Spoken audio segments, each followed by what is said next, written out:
আজকের রেসিপি হচ্ছে লাউয়ের পায়েস। এখানে আমি সবার প্রথমে কড়াইতে ঘি দিয়ে দিলাম। এরপর এতে আমি কাজু বাদাম ভেজে নেব।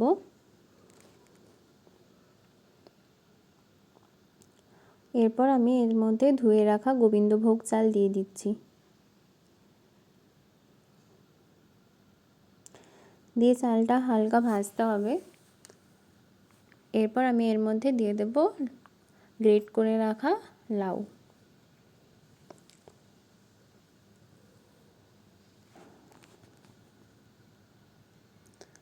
এরপর এর মধ্যে আমি দিয়ে দিলাম তেজপাতা আর দিয়ে দিলাম এলাচ। এবার আমি এর মধ্যে দিয়ে দিচ্ছি জল। প্রথমে আমি এখানে দুধটা দেব না, যেহেতু লাউটা আছে। প্রথমে যদি দুধটা দিয়ে দিই তাহলে সেদ্ধ হবে না ভালোভাবে।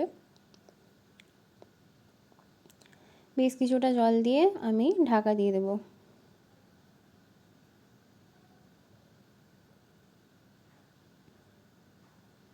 এরপরেও আমি এর মধ্যে কিছুটা জল অ্যাড করেছিলাম।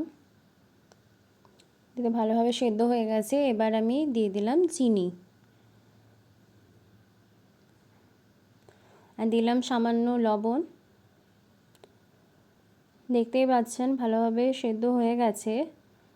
এবার দিয়ে দিচ্ছি দুধ। এবার আমি এর মধ্যে কিশমিশটা অ্যাড করে দেব।